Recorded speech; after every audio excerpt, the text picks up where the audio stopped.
Hello साथियों, नमस्कार। आप देख रहे हैं आपका अपना YouTube channel DS Mishra official और आपके अपने चैनल पर इस बेहद ही महत्वपूर्ण वीडियो सेशन में आपका हार्दिक स्वागत है। और यह वीडियो संबंधित होगा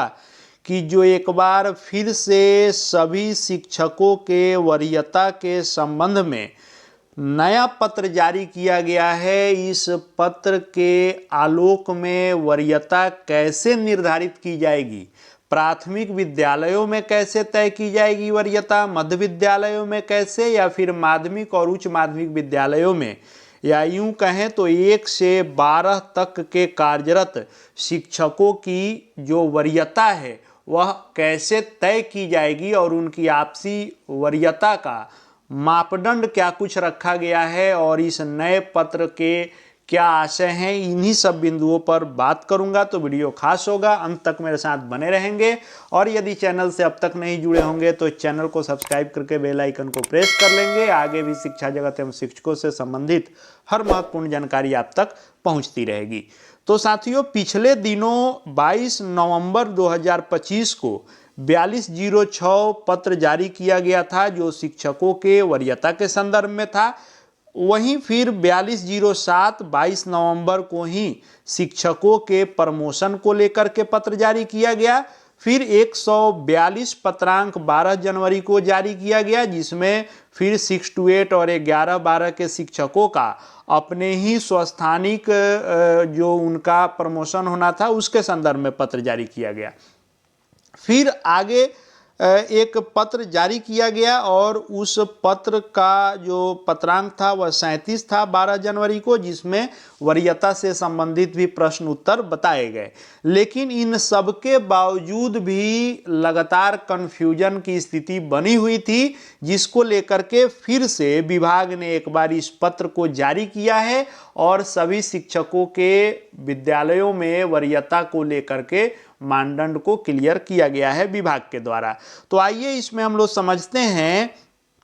कि किन विद्यालयों में कौन शिक्षक कैसे सीनियर होंगे और किनको प्रधान शिक्षक या प्रधानाध्यापक का प्रभार मिलेगा। आइए पहले इसको हम लोग समझ लेते हैं। तो माध्यमिक और उच्च माध्यमिक विद्यालयों के मामलों में यदि विद्यालय में यानी माध्यमिक उच्च माध्यमिक विद्यालय में यदि डिवीजन स्तर के जो शिक्षक पुराने वाले हैं, प्रमंडलीय संवर्ग के सहायक शिक्षक जो हैं, जो अब आपको डाइंग कैडर घोषित कर दिया गया है, इस मृत कैडर को घोषित कर दिया गया, लेकिन अभी भी जो लोग कार्यरत हैं वे सबसे सीनियर होंगे शिक्षकों में। यदि वे पदस्थापित नहीं हैं यानी प्रमंडलीय संवर्ग के शिक्षक किसी माध्यमिक उच्च माध्यमिक विद्यालय में पदस्थापित नहीं हो, उस स्थिति में कैसे वरीयता तय की जाएगी। तो इसमें जो वरीयता तय की जाएगी, तो यदि वर्ग 9 से 10 के शिक्षक यानी माध्यमिक के शिक्षक, चाहे वे नियोजित शिक्षक हों या विशिष्ट शिक्षक हों या विद्यालय अध्यापक हों, तीनों में से किसी भी संवर्ग के हों, नियोजित हों या बीपीएससी टीआरई से बहाल हों विद्यालय अध्यापक या सक्षमता उत्तीर्ण विशिष्ट हों, इनकी प्रशिक्षित शिक्षक के रूप में जो सेवा है यदि न्यूनतम 8 वर्ष है तो वे प्रभारी प्रधानाध्यापक नियुक्त होने के लिए पात्र होंगे। यानी सीनियरिटी जो तय की जाएगी वह प्रशिक्षित शिक्षक के रूप में कार्य अनुभव की गणना के आधार पर की जाएगी और 8 वर्ष न्यूनतम चाहिए प्रधानाध्यापक का प्रभार लेने के लिए। वैसे ही माध्यमिक उच्च माध्यमिक विद्यालयों में जो 11 से 12 के यानी उच्च माध्यमिक शिक्षक हैं, चाहे वे नियोजित शिक्षक हों या फिर विशिष्ट हों या फिर विद्यालय अध्यापक हों, यदि इनका प्रशिक्षित शिक्षक के रूप में 4 वर्षों का कार्य अनुभव है तो ये प्रभारी प्रधानाध्यापक बनने के पात्र होंगे। अब ऐसी स्थिति में यदि मान लीजिए कि किसी माध्यमिक उच्च माध्यमिक विद्यालय में दोनों प्रकार के शिक्षक होंगे, यानी 9 से 10 के भी शिक्षक होंगे जिनका आपको 8 वर्ष शैक्षणिक अनुभव होगा प्रशिक्षित शिक्षक के रूप में, और 11 से 12 के भी शिक्षक होंगे और इनका भी 4 वर्ष का प्रशिक्षित शिक्षक के रूप में शैक्षणिक अनुभव होगा, तो ऐसी स्थिति में जो उच्च माध्यमिक के यानी 11-12 के शिक्षक होंगे वे सीनियर होंगे और प्रभारी प्रधानाध्यापक का उनको ही प्रभार मिलेगा। अब इसमें एक और कंडीशन आ जाता है कि यदि मान लीजिए कि 11-12 के ही शिक्षक हों, यानी उच्च माध्यमिक के ही शिक्षक हों 11-12 के, और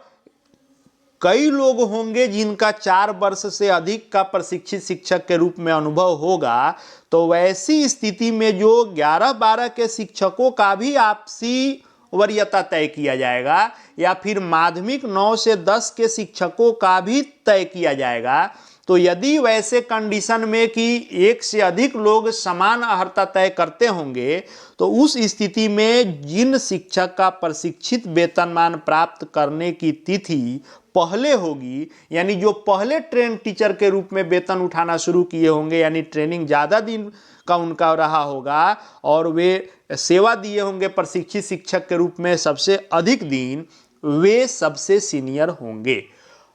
फिर यदि 2 व्यक्ति या 2 से अधिक ऐसे हो जाते हैं जिनका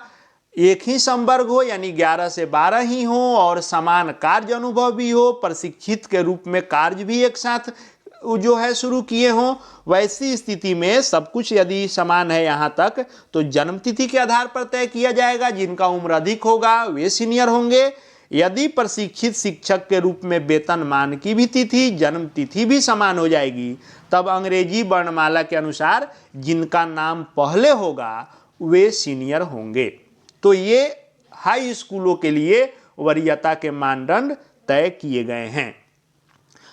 अब मान लीजिए कि इसमें जो कंडीशन आता है कि यदि दोनों प्रकार के शिक्षक हैं और दोनों में 9 से 10 वाले शिक्षकों का भी 8 वर्ष है और 11 से 12 वाले का भी 4 वर्ष है, तो 11 से 12 वाले सीनियर होंगे और 11 से 12 में भी यदि एक से अधिक लोग हैं, तब यहाँ ये कंडीशन लागू होगा। यदि 11 से 12 में 4 वर्ष का अनुभव किन्हीं के पास नहीं होगा, वैसी स्थिति में 9 से 10 के शिक्षकों के बीच में भी यही फॉर्मूला कि प्रशिक्षित शिक्षक के रूप में जिनका अधिक दिन का सर्विस होगा वह लागू होगा। यदि वह समान होता है तो जन्मदिन भी समान हो जाता है, तब अंग्रेजी अल्फाबेट के अनुसार तय होगा।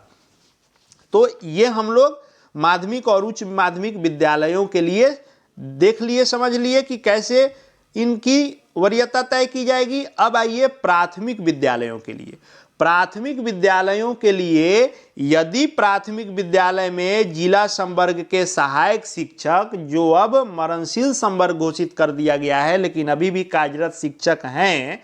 तो वे सबसे सीनियर हैं शिक्षकों में। और यदि सहायक शिक्षक जो पुराने वाले डाइंग कैडर हैं वे नहीं हैं, उस स्थिति में जो नियोजित शिक्षक हैं या विशिष्ट शिक्षक हैं या विद्यालय अध्यापक हैं, उनमें कैसे सीनियरिटी तय की जाएगी। तो यदि 1 से 5 के शिक्षक के रूप में प्रशिक्षित शिक्षक के रूप में 8 वर्ष का सेवा अवधि उनका हुआ है, तो वे प्रभारी प्रधानाध्यापक बन सकेंगे। अब 8 वर्ष रख दिया गया 1 to 5 के लिए, 8 वर्षों की सेवा किस प्रकार की, तो प्रशिक्षित शिक्षक के रूप में, चाहे नियोजित हो, विशिष्ट हो या विद्यालय अध्यापक हो, उससे नहीं तय होगा। यह तय होगा कि प्रशिक्षित शिक्षक के रूप में यदि 8 वर्ष की सेवा है तो वे सीनियर होंगे। अब मान लीजिए कि किसी प्राथमिक विद्यालय में यदि 1 से अधिक शिक्षकों का 8 वर्ष से अधिक का अनुभव होगा, तो 8 वर्ष से अधिक यदि 1 के बजाय 2, 3, 4 लोग हैं, तो उनकी वरीयता कैसे तय होगी। तो यहाँ भी वही हाई स्कूल वाला फॉर्मूला लागू होगा कि जिनका प्रशिक्षित वेतनमान प्राप्त करने की तिथि जो होगी वह पहले होगी, यानी ट्रेन टीचर के रूप में जो सबसे अधिक दिन सेवा दिए होंगे वे सबसे सीनियर होंगे। अब मान लीजिए कि किन्हीं का सेवा अवधि भी सेम हो गया, प्रशिक्षित शिक्षक के रूप में भी सेम हो गया, और उनका कैसे तय होगा, तो जन्म तिथि, उनका भी जन्म तिथि देखा जाएगा। जो अधिक उम्र के होंगे वे सीनियर होंगे। यदि प्रशिक्षित शिक्षक की काउंट अवधि और जन्मतिथि दोनों समान हो गया, तब उनका भी अंग्रेजी अल्फाबेट के नाम के अनुसार सीनियरिटी तय की जाएगी। ये हो गया प्राथमिक विद्यालयों के लिए। अब देखते हैं मध्य विद्यालयों के लिए क्या है। तो मध्य विद्यालयों के लिए भी यदि जिला संवर्ग के सहायक शिक्षक जो डाइंग कैडर हैं, यदि वे हैं तो शिक्षकों में सबसे सीनियर वे होंगे। यदि सहायक शिक्षक जिला संवर्ग वाले नहीं हैं, वैसी स्थिति में जो मध्य विद्यालय में सीनियरिटी तय की जाएगी, तो चाहे नियोजित शिक्षक हों, विशिष्ट हों या विद्यालय अध्यापक हों, 6 से 8 के शिक्षक के रूप में यानी मिडिल स्कूल के शिक्षक के रूप में न्यूनतम 4 वर्ष की सेवा प्रशिक्षित शिक्षक के रूप में जो दिए होंगे, वे प्रभारी प्रधान शिक्षक या प्रधानाध्यापक का प्रभार लेने के लिए पात्र होंगे। लेकिन यदि मान लीजिए कि इसमें भी यदि किन्हीं एक से अधिक शिक्षकों का 4 वर्ष का टर्म पूरा हो गया हो, यानी 4 वर्ष से अधिक सेवा देने वाले वो भी ट्रेन टीचर के रूप में, प्रशिक्षित शिक्षक के रूप में एक से अधिक लोग हैं, तो उनकी भी वरीयता उसी प्रकार तय होगी कि जिनका प्रशिक्षित शिक्षक के रूप में वेतनमान लेने की अवधि पहले होगी, यानी तिथि पहले होगी और सेवा अधिक दिन जो दिए होंगे वे सीनियर होंगे। यदि उनकी सेवा अवधि समान हो जाती है प्रशिक्षित शिक्षक के रूप में, तो वहाँ भी जन्मतिथि फिर देखा जाएगा। फिर जन्मतिथि भी समान हो जाता है, तब उनका भी नाम अंग्रेजी अल्फ़ाबेट के अनुसार देखा जाएगा। अब एक और कंडीशन आता है कि मान लीजिए कि किसी मध्य विद्यालय में जो 1 से 8 तक विद्यालय चल रहे हैं, यदि 6 से 8 के कोई भी शिक्षक 4 वर्ष की सेवा प्रशिक्षित शिक्षक के रूप में पूर्ण नहीं करते हैं, उस स्थिति में किनको वहां का प्रभार मिलेगा या सीनियर हो जाएंगे, तो जो 1 से 5 के शिक्षक होंगे जो न्यूनतम 8 वर्ष की सेवा प्रशिक्षित शिक्षक के रूप में दिए होंगे, उस कंडीशन में 1 से 8 वाले स्कूलों में 1 से 5 के शिक्षक जो 8 वर्ष से अधिक सेवा जिनकी हो गई है वे सीनियर होंगे। और उसमें भी यदि एक समान हो जाता है तो प्रशिक्षित शिक्षक के रूप में जिनकी वेतनमान प्राप्ति की तिथि पहले की होगी वे होंगे। अगर वो भी तिथि समान होती है तो यहाँ भी जन्मदिन, और फिर जन्मदिन भी समान हो जाता है तो यहाँ भी अंग्रेजी अल्फ़ाबेट नाम के अनुसार चलेगा।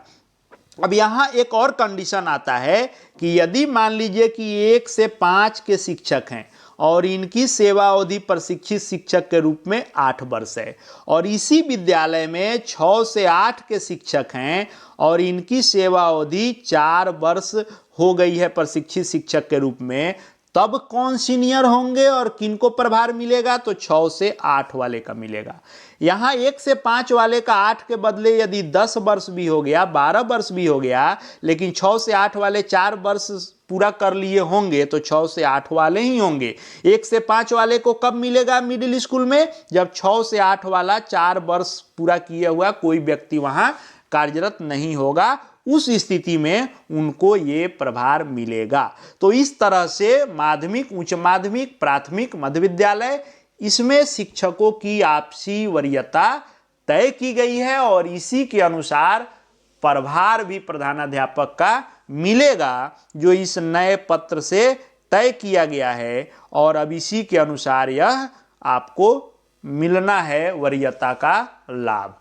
आशा है वीडियो